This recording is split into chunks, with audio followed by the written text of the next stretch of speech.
So now let's solve some problems based on acidic strength of carboxylic acids. कुछ problems देखते हैं, ये previous years के questions हैं, बहुत इंपॉर्टेंट है और बहुत सिंपल भी है. जितना हमने डिस्कस किया उसके आउट ऑफ कुछ भी नहीं आना है. They very very simple things. आपने सिर्फ इस चीज़ का ध्यान रखना है, अगर किसी एसिड से इलेक्ट्रॉन विड्रॉइंग ग्रुप जुड़ा है तो वो हमेशा एसिडिक स्ट्रेंथ को बढ़ाएगा और इलेक्ट्रॉन डोनेटिंग ग्रुप जुड़ा है तो एसिडिक स्ट्रेंथ को कम करेगा.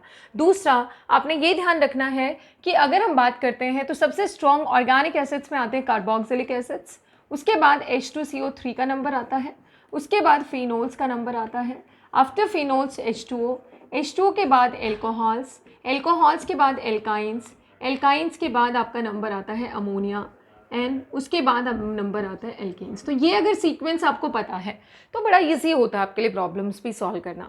देखिए, हम फर्स्ट क्वेश्चन से स्टार्ट करते हैं. फर्स्ट क्वेश्चन में क्या है? Phenol, parachlorophenol, benzoic acid and paramethyl benzoic acid. तो देखिए, फिनोल है आपके पास, फिनोल के अलावा क्या है? पैराक्लोरोफिनोल, राइट बेटा. उसके बाद है आपके पास benzoic acid and after that you are having paramethyl benzoic acid. एक चीज़ का ध्यान रखिए, अगर हम बात करें पैरामिथाइल बेंजोइक एसिड की तो बेंजोइक एसिड्स का, बेंजोइक एसिड्स या कार्बोक्सिलिक एसिड्स का जो आपका Ka वैल्यू होता है that is in the range of 10 to the power -5 Ka value, और फिनोल्स का Ka वैल्यू है बेटा 10 to the power -8 to 10 to the power -10. You can see there is huge difference between them. तो carboxylic acids are much stronger acids than phenols. इस चीज़ का ध्यान रखिएगा आप लोग. तो यहाँ पे हम देखें, ए ऑप्शंस गिवन होंगे, आपको आइडेंटिफाई करना होगा. Let's say you are given with 1 2 3 and 4.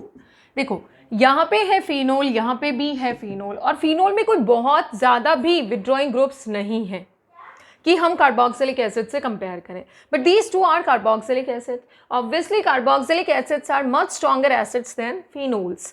तो यहाँ पे हम देखें, this is carboxylic acid and this is paramethyl carboxylic acid, मानी benzoic and paramethyl benzoic acid.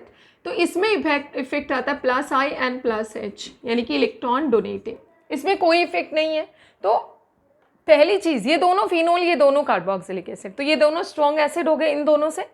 दूसरा, इन दोनों में से भी कौन स्ट्रॉन्ग एसिड हुआ? इन दोनों में से यहाँ डोनेटिंग है, यहाँ कोई इफेक्ट नहीं है. So third is greater then fourth.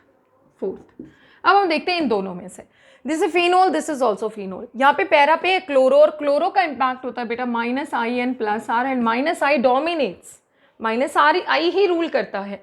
तो उसके बाद नंबर आ जाता है सेकेंड, क्योंकि नेट हो गया electron withdrawing, and after that first.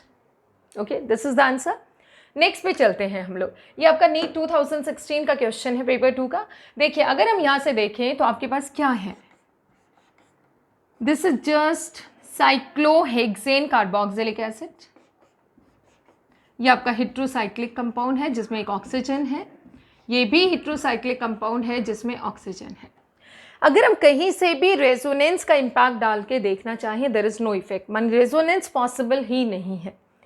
तो यहाँ पे ऑक्सीजन है और ऑक्सीजन इलेक्ट्रॉन विड्रॉइंग होता है, और ये इसके रिस्पेक्ट में देखो 1 2 3 थर्ड पोजीशन पर, इसके रिस्पेक्ट में 1 2 3 4, और इधर से भी चले जाओ 1 2 3 फोर्थ पोजीशन पे है. ठीक है, तो हम अगर देखिए थर्ड पोजीशन, ये फोर्थ पोजीशन, इसका A B C, अच्छा 1 2 3 में गिवन है number 1 2 and 3. Let's see what will be the answer. O का -I इफेक्ट होगा जिससे एसिडिक स्ट्रेंथ इसकी बढ़ेगी. इस पे कोई ऑक्सीजन नहीं है, इस पे है. अब ऑक्सीजन 3 पे होगा तो ज़्यादा विड्रॉ करेगा, 4 पे होगा तो कम विड्रॉ करेगा. तो obviously second one is greater than third and third is greater than first. You can see this option 2 3 1 2 3 1. You can go with this option, right. Let's go to the next one. Next में क्या है आपका, यहाँ से ही check करते हैं हम लोग. ठीक है, क्या है? ऑर्थोनाइट्रो, पैरानाइट्रो, पैराहाइड्रोक्सी एंड बेंजोइक. है तो सारे बेंजोइक एसिड. एक में ऑर्थो पे नाइट्रो है, ये भी इंजीनियरिंग AMU का एग्जाम का क्वेश्चन है. ऑर्थोनाइट्रो यानी कि नाइट्रो पे कौन कौन से effect? Ortho, -I -R, sorry withdrawing, बहुत ही बढ़िया बढ़िया, एसिडिक स्ट्रेंथ बढ़ाएंगे. यहाँ पे क्या होगा? -I -R. ये OH का होता है बेटा +R -I, और ये कोई इम्पैक्ट नहीं है. ठीक है, अब हम अगर चेक करें तो क्या होगा? सबसे स्ट्रॉन्ग रहा 1, क्वेश्चन नंबर 3 में सबसे स्ट्रॉन्ग 1, उसके बाद देखो 2,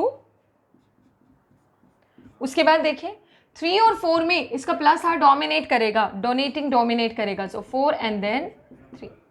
ठीक है, अब हम चलते हैं क्वेश्चन नंबर 4 पे। क्या आएगा? Formic acid, benzoic acid, acetic acid. Very important question. Formic acid सबसे स्ट्रॉन्ग, उसके बाद बेंजोइक एसिड PHCOOH, और उसके बाद एसिटिक एसिड। और ये मैंने आपसे डिस्कस भी किया, एसिटिक में इसका प्लस आई होता है, फिनाइल का माइनस आई होता है, माइनस आई इफेक्ट होता है, और इसका कोई इफेक्ट नहीं होता। तो ये प्लस आई, ये माइनस आई, और कहीं ना कहीं इसका थोड़ा सा माइनस आर हो जाता है, राइट। तो ये यहाँ पे इस ग्रुप का माइनस आर होता है, तो इस ग्रुप का माइनस आर होने की वजह से ये इससे थोड़ा वीक हो जाता है, लेकिन इससे ये हमेशा स्ट्रॉन्ग एसिड होता है, formic, benzoic and then acetic acid. Last वाला देखिए, जेईई एडवांस का क्वेश्चन है 2016 का, क्वेश्चन नंबर 5। क्या है इस क्वेश्चन में? There are 2 hydroxy present, steric hindrance इतना ज़्यादा, इसमें 2 हाइड्रोक्सी, इसमें 1 हाइड्रोक्सी, ऑर्थो मेटा पैरा, ये तो हम पहले भी डिस्कस कर चुके हैं कंटेंट में। इसमें 2 हाइड्रोक्सी होने से इतना ज़्यादा स्टेरिक हिंड्रेंस प्रोवाइड करेंगे कि जल्दी से H पॉजिटिव भागेगा यहाँ से। तो सबसे पहला नंबर आ गया बेटा 1। उसके बाद इसमें देखो ऑर्थो प्लस आर माइनस आई, और इंट्रामॉलिक्यूलर हाइड्रोजन बॉन्डिंग भी है। सो फर्स्ट के बाद नंबर आ गया 2nd, यहाँ पे इसका सिर्फ और सिर्फ माइनस आई होगा, सो 3rd, और उसके बाद नंबर आ गया आपका बेटा 4th। So this way you can see, you can solve such question. They are very very simple question based on carboxylic acid's acidic strength, और practice करिएगा and come up with your doubts. Thank you.